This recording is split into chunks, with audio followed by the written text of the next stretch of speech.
우리는 그동안 오랜 시간에 걸쳐서 사도행전 말씀을 이렇게 읽어오다가 오늘 그 마지막 시간으로 이렇게 들어왔습니다. 오랜 동안 이렇게 해오면서 중간에 8월 달에 한참 무더울 때는 또 내공이라는 그런 주제를 가지고 몇 주간 설교를 드렸고, 그래서 오늘 사도행전의 마지막 부분을 그렇게 도착을 했습니다. 그동안 읽었던 사도행전의 말씀을 우리가 간략하게 요약하면 그 내용은 이와 같이 전개가 됩니다. 우리 인류가 허물과 죄에 빠졌을 때 하나님께서는 인류를 구원하시고자 독생자 예수님을 이 땅에 보내시고, 예수님께서 베들레헴에서의 탄생, 그리고 33년 동안의 삶, 그리고 또 그 마지막을 마치고 온 인류의 허물과 죄를 담당하시고 십자가에서 달려 죽으시는 사건, 그리고 부활하시는 사건, 이런 과정을 쭉 거쳐가시면서 부활 이후에 40일 동안 세상 계시다가 승천하시는 장면, 그 승천 장면서부터 사도행전 말씀이 시작이 되고 있습니다. 예수님의 승천 장면을 지켜보는 여러 사람들에게 예수님께서 하시는 말씀은 예루살렘을 떠나지 말고 아버지께서 약속하신 것을 기다리라. 성령이 임하면 너희가 권능을 받아서 예루살렘과 온 유대와 사마리아와 땅끝까지 이르러서 내 증인이 될 거다. 그렇게 말씀하십니다. 하나님께서 약속하신 그 성령이 임할 것을 사모하면서 그 많은 제자들과 성도들이 다락방에 올라가서 열흘 동안 전심을 다해서 기도를 했더니 성령께서 강림하시고, 성령 받은 제자들이 각종 방언이 열리고 예언도 하고, 그러면서 성령이 오시기 전까지는 예수님을 하나의 스승으로, 그들이 따르는 어떤 멘토로 이렇게만 생각을 했었는데, 그러나 성령이 임하고 나서 그 예수님이 하나님의 아들이시고 또 예수님의 십자가에서 죽으심은 어떤 무의미한 죽음이 아니고 어떤 정치적인 모함에 의해서 죽으신 것이 아니라 우리의 죄를 담당하신 그런 사건이었다. 우리 죄를 대신 짊어지고 죽으신 그런 사건이었다라고 하는 것을 깨닫게 되죠. 그리고 그 예수님께서 3년 동안 같이 이렇게 생활하셨지만 그 예수님께서 바로 하나님의 아들이요, 우리가 그토록 수천 년 동안 우리 민족이 기다렸던 그런 메시아였다라는 사실을 깨닫게 됩니다.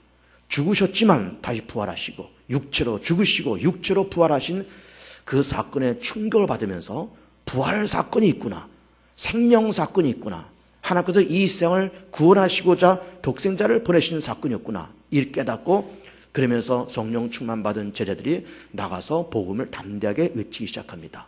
그러면서 우리가 얼마 전에 십자가에서 죽인 그 예수가 바로 하나님의 아들이셨고, 그러나 하나님께서는 그를 죽은 자 가운데서 살리셔서 주와 그리스도 되게 하셨다, 이런 복음을 증거하고, 그를 믿어서 죄사함 받고 그를 통해서 우리가 하나님께로 나아갈 수 있다, 이런 복음을 외쳤을 때 예루살렘 성읍 사람들과 이스라엘 사람들이 한 말이 우리가 어찌할꼬, 양심의 가책을 받은 거죠. 그렇게 얼마 전만 해도 빌라도에서 재판받는 그 예수님을 십자가에 못 박으라고, 십자가에서 죽이라고, 그리고 강도 바라바, 살인자 바라바를 놔주고 예수를 십자가에 못 박으라고 그렇게 소리질렀던 그 사람들이, 그렇게 소리질렀던 그분이 바로 하나님 아들이요, 그분이 바로 메시아요, 그분이 다시 살아나셨다고 하는 그 사건을 전해드리면서 마음에 충격을 받습니다. 우리가 어찌할꼬, 그랬을 때 제자들이 외쳤던 그 복음은 너희가 각기 회개하고 예수 그리스도 이름으로 세례를 받으면 죄사함을 얻으리니 성령을 선물로 받으리라. 그러면서 하루아침에 하루에 3,000명, 5,000명씩 회개하고 예수를 믿고 영접하면서 교회로 등록하는 그런 일들이 벌어지게 되었다라고 하는 것이죠. 그랬을 때 한편에서는 유대 관원에서는, 제사장 바리새인들 이런 유대 관원에서는 그렇게 사도들을 잡아다가 예수 이름으로 말하지도 말고 예수 이름으로 가르치지도 말라, 그 위협하면서 협박했을 때 그들이 돌아와서 이렇게 위협당하는 것을 이렇게 하나님 앞에 기도하면서 우리의 이 위협당하는 것을 굽어 살펴주십시고, 주의 말씀을 담대히 전하게 하십시고, 거룩한 종 예수 이름으로 기사와 표적이 일어나게 하십시고, 병든 자에게 손 얹은 중 낫게 해주옵소서. 그렇게 기도했더니 모인 것이 진동하면서 성령에 충만하고, 그러면서 또 바울과 실라가 빌립보에서 그렇게 복음을 전했을 때, 그러면서 옥토가 흔들리고 착고가 풀려지는 그런 역사가 끊임없이 이렇게 생겨나게 되었던 거죠.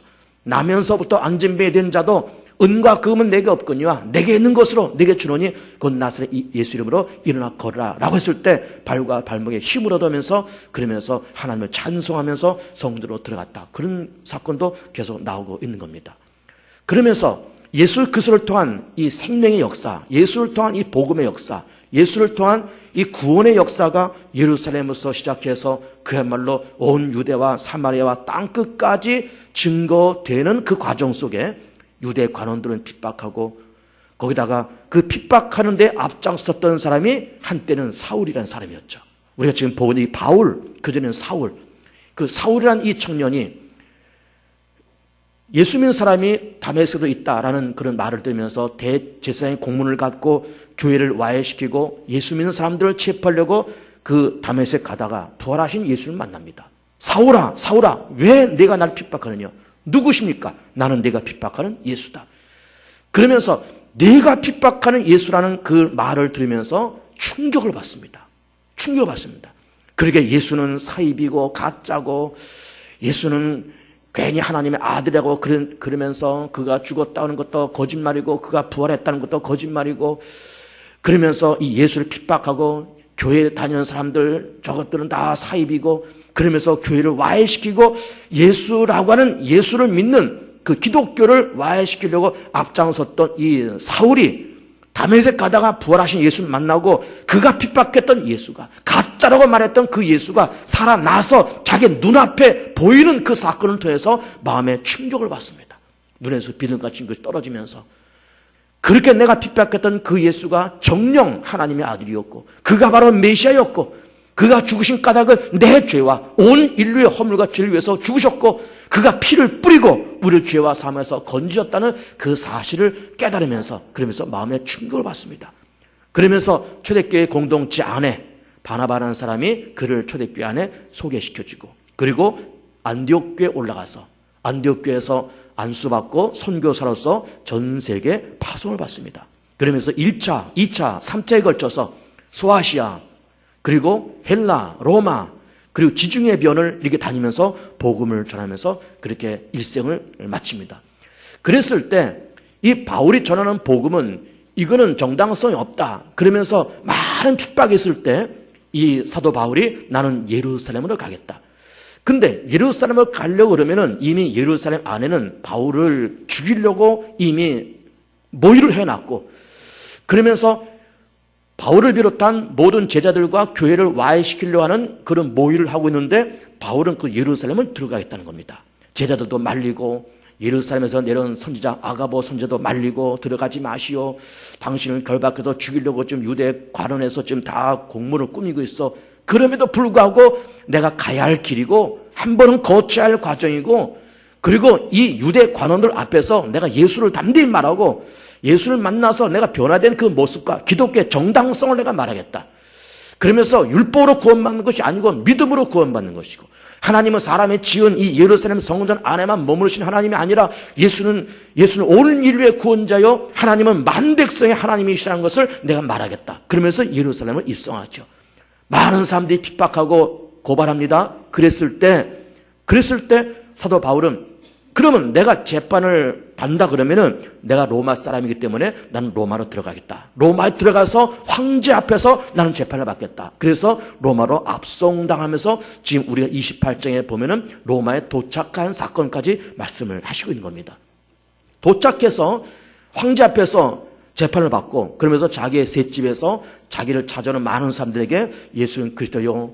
또 예수를 통해서 우리가 죄사함 받고 하나님의 자녀가 된다는 이 복음을 전하면서 그의 삶을 마쳤다라는 것으로 사도행전이 맞춰지고 있습니다. 여기까지 바울의 이야기가 이렇게 기록되고 있는데 그 이후에 사도 바울이 어떻게 재판받고 어떻게 순교했다는 것은 성경에 기록해 놓고 있지 않지만 여러 역사가들에 의하면 이 바울은 그 로마에 들어가서도 복음을 전하고 그러다가 재판받아서 그러면서 순교를 당하는데 참수형을 당했다는 거죠. 참수형, 목이 잘리는 참수형.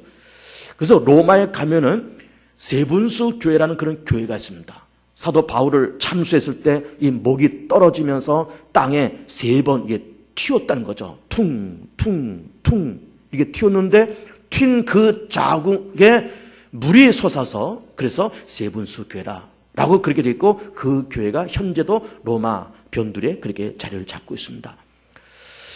이렇게 사도행전의 일정이 이렇게 맞춰지고 있습니다. 우리는 오늘 사도행전을 마치면서 이 사도행전에 크게 흐르는 두 가지 결론을 내리고자 합니다. 첫 번째는 이 사도행전을 통해서 우리는 뭘 볼 수 있는가 하면은 하나님의 열정을 볼 수 있어요.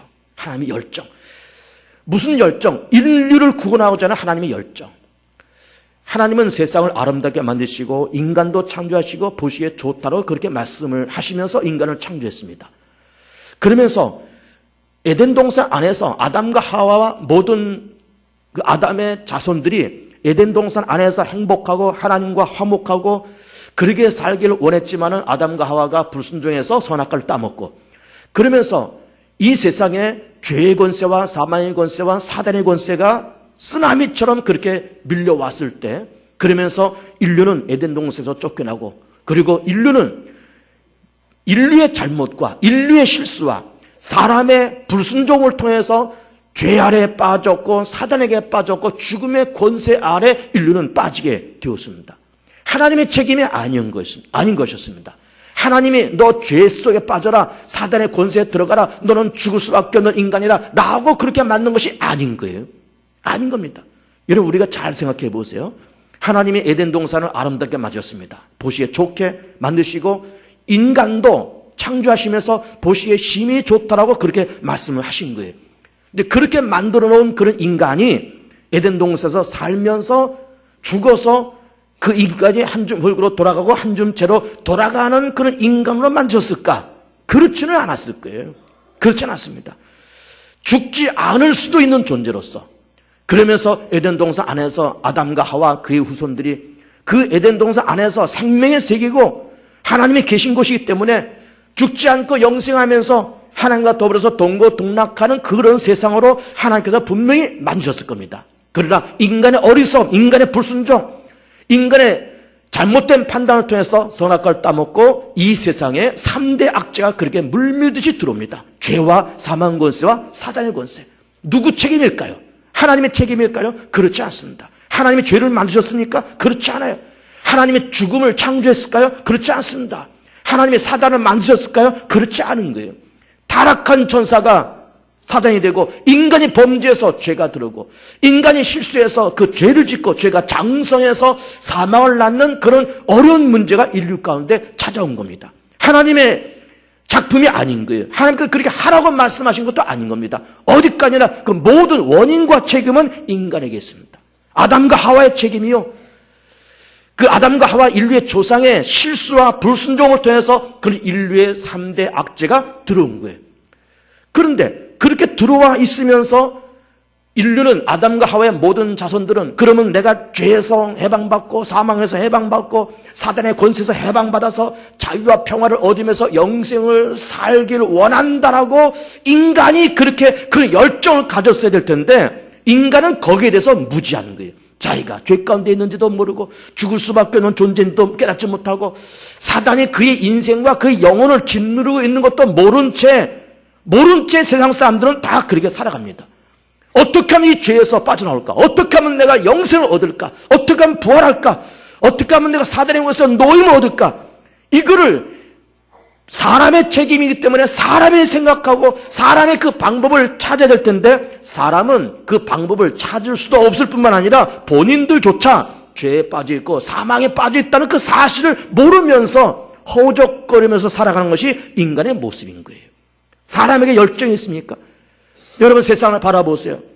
믿는 사람도 마찬가지, 안 믿는 사람도 내가 죄건데 빠지는데 이 죄에서 누가 나를 건져냈고 그러면서 죄에서 빠져나오려고 열정을 갖고 있는 사람이 누가 있겠습니까? 내가 죽을 수밖에 없는 존재고 얼마 후에는 내가 죽을 텐데 죽음을 넘어서 어떻게 하면 내가 영생으로 들어갈까? 점점 근거하면서 몸부림치면서 거기서 빠져나오려고 열정을 가진 사람이 누가 있겠습니까?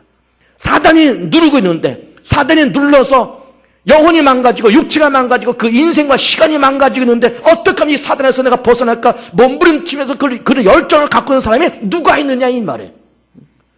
다 혈기와 욕심과 무엇을 먹을까 무엇을 마실까 어떻게 하면 내가 높아질까 어떻게 하면 내가 더 잘 살아볼까? 웰빙을 생각하지만 웰빙 자체가 나쁜 것은 아니지만 그보다 더 선결돼야 될 문제가 죄와 사망과 사단의 권세인데 인간은 거기에 대한 깨달음조차도 없더라 그 말이에요. 열정을 가져야 될 텐데 열정은 둘째치고 거기에 대한 깨달음이 없는 것이 인간의 문제예요. 그런데 여기에 대해서 열정을 가진 분이 하나님이신 거예요. 인간을 구원하자. 죄에서 건지고 사망에서 건지고 사단에서 건지자. 그 열정을 가진 겁니다. 사실 하나님 당신 책임이 아닌데 어디까지나 사람의 책임인데 네 문제는 네가 해결해라. 그렇게 말씀하셔도 될 텐데 인간은 그거를 깨닫는다 그럴지라도 깨닫는 사람도 없고 깨닫다 그럴지라도 그 문제에서 빠져나온 사람은 이 땅에는 아무도 없는 거예요. 그런데 하나님이 열정을 갖습니다. 인간을 구원하자. 죄와 사망에서 사단의 권세에서 인간을 구원하자. 그러면서 독생자를 이 땅에 보내십니다. 그 열정을 누가 전수받느냐? 아들 예수가 전수받는 거예요. 성부 하나님은 먼저 열정을 가지시고 그 열정을 아들 예수가 가지시고 이 땅에 강림하십니다. 베들레헴 초라한 외양간에서 탄생하십니다. 30년 동안 생활하십니다. 출가져서 세례받으시고 금식하시고 제자들 모아서 3년 동안 공생을 하십니다.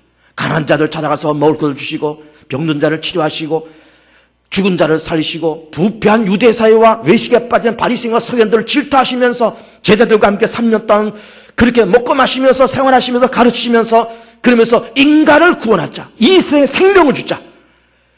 믿는 자에게 생명을 주고 죽은 자를 부활시키고 가난을 물리치고 사단을 물리치고 병든 세상을 고치자. 이 열정을 가지고 33년을 사신 분이 바로 예수님이신 겁니다.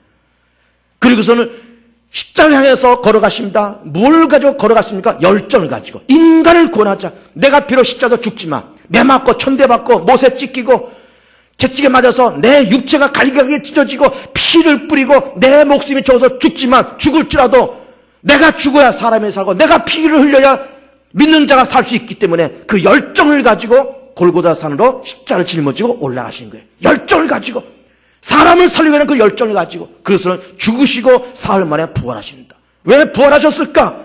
열정 때문에, 하나님의 열정 때문에, 독생자 예수 열정 때문에. 왜? 생명이기 때문에, 생명의 본체요, 생명의 시작이요, 생명의 창조주이기 때문에 죽음에 묶일 수 없어서 그래서 사흘 만에 부활하십니다. 40일 기사장 계셨다가 승천하시고 그리고 성령이 이 땅에 강림하십니다. 성부의 열정이 성자로 전이되고 성자가 가졌던 그 열정이 누구에게로 전이되는가 하면은 사도 바울에게 전이되는 거예요. 사도 바울에게. 다메섹 가다가 부활하신 예수님 만납니다. 그러면서 그 성자 예수의 열정을 전이받으면서 죽은 자를 구원하자. 병든 세상을 고치자. 복음을 전하자. 그 열정을 가지고 죽음을 불사하고 자기가 갖고 있는 모든 로마의 시민권, 자기가 갖고 있는 모든 기득권 다 내려놓고 배설물처럼 여기면서 내가 죽든지 살든지 내 몸에서 그리스도가 존귀하게 되기를 원한다라는 그런 외침을 가지고 죽음을 불사하고 예루살렘에서 나를 죽이려고 그래. 그래도 나는 가야 돼. 로마에서 나를 죽이려고 그래. 그래도 나는 가야 돼. 왜? 예수는 생명이고 예수 하나님의 아들이고 그를 통하지 않으면 죄사함 받을 수 없고 그를 통하지 않으면 우리가 살 수 없기에 예수를 만났으니 예수를 전하고 예수를 통해서 이 세상에 생명을 주고자 하는 그 열정을 가지고 사도 바울이 수십 년 동안 1차, 2차, 3차에 전도 여행을 하고 마지막에 로마로 들어가고 있는 거예요. 그 열정이 있습니다, 여러분. 하나님은 열정이 있습니다. 우리가 병들면 내가 나으려고 바둥거리기 전에 하나님은 우리를 고치고자 하는 열정이 있습니다. 내가 문제 가운데 빠져있으면 내가 문제 속에서 어떻게 하면 내가 나올까? 우리가 발버둥 치기 전에 하나님은 이 문제에서 나를 건져내기 위한 하나님의 열정이 있습니다.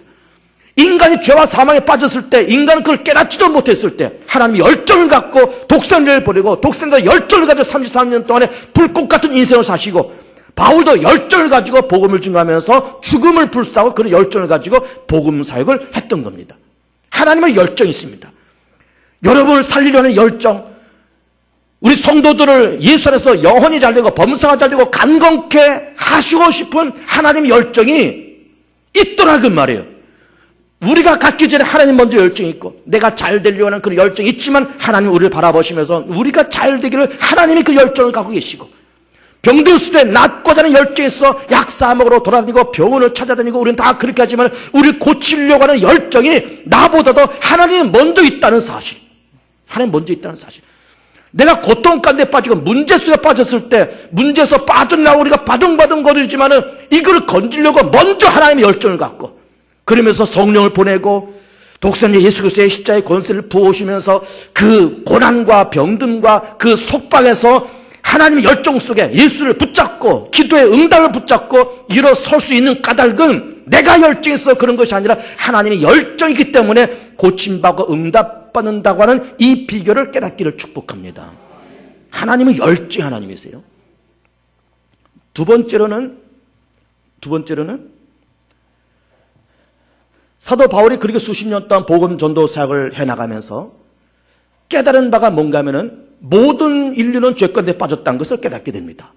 그래서 사도 바울이 기록한 로마서 그리고 사도 바울이 기록한 히브리서 이 두 권의 책에서 어떻게 무엇을 발견하는가 하면은 로마서 3장에서는 모든 사람들은 다 의인은 없나니 하나도 없다. 모든 사람들은 다 죄인이다. 이렇게 말하고 있고 그러면서 죄의 삭은 사망이요 하나님의 은사는 예수 안에는 영생이다. 이렇게 말하고 있고 히브리서에 들어가면 히브리서도 역시 사도 바울이 기록한 책입니다. 히브리서 9장에 보면은 한 번 주는 것은 정한 것이고 그 이후에는 하나님의 심판이 있다고 그렇게 얘기를 하는 거예요. 사도 바울을 통해서 하나님께서 그렇게 말씀하시고 그렇게 기록을 해놨다 그 말이에요. 놀라운 얘기 아닙니까? 우리 인간은 죄인이다. 죽을 수밖에 없는 죄인이다. 그런데 죽는 것으로 끝나느냐? 그런 것이 아니라 하나님의 심판이 있다는 거죠. 이 말이 뭔가 하면은 죽음이라는 그 시간과 심판이라는 그 시간이 우리 가운데 점진적으로 다가온다는 거예요. 점진적으로 다가온다는 거 여러분 잘 들어보세요. 잘 들어보세요. 우리는 집에다가 달력을 이렇게 걸어놨습니다. 뭐 집집마다 방마다 달력이 하나씩 다 걸어 있습니다. 카렌다가 다 걸려 있어요. 오늘이 2013년도 10월 6일이에요. 10월 첫 줄입니다. 그러면서 우리는 달력을 이렇게 쳐다보면서 우리는 무슨 생각하는가 하면은 벌써 10월이 됐네. 벌써 10월 6일이야. 그러면서 우리는 내일 10월 7일 내일부터 부흥회 하잖아요. 내일 10월 7일 그 다음에 10월 8일 10월 9일 그러면서 이제 11월을 가고 12월을 가고 그러면서 우리는 카렌다를 딱 걸어놓고 그 날짜표를 따라서 내가 지금 가고 있다고 생각하는 거예요. 봄을 지나서 여름을 지나고 여름을 지나서 가을로 오고 가을이 돼서 10월 6일이라는 시간을 살고 있고 내일을 향해서 내가 좀 가고 있다고 생각하는 겁니다. 우리 다 그렇게 말합니다. 미래를 향해서 가자. 뭐 꿈을 향해서 전진하자. 뭐 보물을 갖고 그 꿈을 향해서 우리가 전진해 나아가자. 그런 말 여러분 많이 들었잖아요. 미래를 향해서 나아간다고 하는 말, 내일을 향해서 나아간다는 말, 늘 우리는 쉽게 하고 쉽게 들은 말이지만은, 그 말을 가만히 생각해 보면은, 내일을 향해서 우리가 나아가는 건가? 미래를 향해서 꿈과 비전을 향해서 내가 지금 나아가고 있는 건가? 그렇지가 않은 겁니다. 내일이라는 시간에서 내가 가는 것이 아니라 내일이 나한테 오는 거예요. 말다면 하는 것이 아닙니다. 잘 들어보세요. 내일을 향해서 달력을 걸어놓고 10월 6일, 10월 7일, 내가 10월 7일에서 가고, 월요일, 화요일 가고, 수요일날 뭐하고, 금요일날 목요일날 뭐하고, 금요일날 뭐하고, 다음 주는 뭐하고, 다음 달은 뭐하고, 연말엔 뭐하고, 내년엔 뭐하고, 그래서 내가 가는 것 같지만, 가는 것이 아니라 내일이 나한테 어떻게 된다고요? 온다, 이게. 11월 달이 나한테 오고, 12월이 오고, 겨울이 오고, 내년이 오고, 미래가 오고, 더 나가서 죽음이라는 사건이 나한테 호련히 오고, 하나님의 나라, 하나님의 심판하는 사건이 나한테 호련히 찾아오더라, 이거예요. 찾아오는 겁니다. 느끼든 느끼지 못하던 불가항력적으로 우리한테 다가오는 거예요. 지난주에도 그런 설교했지 않았습니까? 그 자동차 사양을 얘기하면서 기본 사양이 있고 선택 사양이 있다. 선택 사양은 있으면 좋고 없어도 괜찮은 것이 선택 사양이라고 했고, 기본 사양은 양보할 수 없고 타협할 수 없는 거랬습니다. 있어도 없고 없어도 좋은 것이 아니라 꼭 있어야 될 것, 필수적으로 있어야 될 것, 기본 사항인데 우리 가운데 벗어날 수 없는 불가항력적으로 기본적인 사항이 뭐냐? 우리는 죽음이라는 사건이 내 앞에 언젠가 호련히 다가오고, 그 죽음을 넘어서 하나님의 심판이라는 사건이 우리 가운데 호련히 다가오더라. 이게 가는 것이 아니라 내가 내년을 향해서 간다, 미래를 향해서 간다, 아니에요. 미래가 나한테 호련히 다가오는 거예요. 거역할 수 없고 불가항력적으로 내일이 나한테 다가오는 거예요. 다가온다는 걸 여러분 잘 생각해 보세요. 저희 집 아이를 낳고, 그 녀석이 지금 27살입니다. 그 아이를 낳고 한 3살, 4살쯤 이렇게 됐을 때 그 아이를 물끄러미 이렇게 쳐다보면서 제가 뭘 생각했는가 하면은 이 녀석이 조금 후면은 이제 초등학교를 들어갈 거고, 그 다음에 중학교를 들어갈 거고, 그 다음에 고등학교를 들어갈 거고, 그런 막 그 중고등학교 그 껄렁껄렁한 놈들 많고, 그 일진들, 이런 애들, 그 좀 성품이 좋지 않은 애들, 얘네들 만나서 그 많이 고생도 하고, 거기서 시달리기도 하고 막 그럴 텐데. 그리고 고등학교 2학년, 3학년쯤 되면은 또 입시 준비하느냐고 뭐 공부하러 돌아다니고 학원 돌아다니고 막 그럴 텐데. 그럼 또 나는 입시 부모가 돼가지고 그 녀석 그냥 또 한 뭐 대학 들어가는 거 신경 써야 되고, 뭐 먹는 거 다 신경 써야 되고, 공부시키는 거 신경 써야 되고, 그럴 날이 있을 텐데. 그러다 보면은 대학 생활도 하고, 그러다 보면 이 녀석이 군대도 갈 텐데. 아니, 이제 3살, 4살 먹은 아이를 가지고 내가 생각하는 겁니다. 군대도 갈 텐데. 또 군대도 제대할 텐데. 그러면 또 장가도 갈 텐데. 이런 생각을 쭉 해보는 거예요. 그런데 놀라운 것은 어느 순간 그 녀석이 초등학교를 입학한다는 그 사건이 쑥 하고 찾아오는 거예요. 대학 입시, 고등학교 2, 3학년쯤 됐을 때 그 대학 입시라는 그 사건이 어느 순간 나와 그 아이의 삶 속에 쑥 하고 다가온 거예요. 우리가 간 게 아니거든요. 초등학교를 향해서 달려간 것이 아니고 대학 입시를 향해서 달려간 것이 아닌데 어느 날 호련히 쑥 하고 다가오는 거예요. 군대를 가는 그 사건도 이 녀석이 어느 순간 군대 가야 된다는 징집 통지서가 나오고 그 쑥 하고 다가온 거예요. 제대도 하고. 그러니까는 우리는 내일이라는 시간과 미래라는 시간을 내가 가는 것이 아니라 어느 순간 내가 불강력적으로 이것이 우리의 삶 속에 하나의 사건으로 쑥 다가옵니다. 도망갈 수가 없습니다. 회피할 수가 없습니다. 불강력적으로 다가오는 거예요. 불강력적으로. 군대 생활을 저 강원도 양구에서 했습니다. 지금은 뭐 양구가 번듯한 그런 소읍이 되었지만 그 당시에는 뭐 79년, 80년 뭐 요 무렵이니까 뭐 진짜 강원도 산골짜기죠. 강원도 양구가. 물론 포장도 안 돼 있는 그런 동네에서 거기서 155mm 곡사포 그걸 쏘다가 왔습니다. 2년 몇 개월 이렇게 군대 생활을 했는데, 근데 거기에 들어가 보니까는 뭐 군대 갔다 오신 분들은 대부분 아시겠지만 군대의 시간은 참 느리게 갑니다. 느리게 간다는 것보다도 안 가요. 안 가요. 그래서 이제 더블백 딱 메고 그 양구에 있는 곡사포 부대에 들어갔더니 어느 알파 포대에 배치가 됐어요.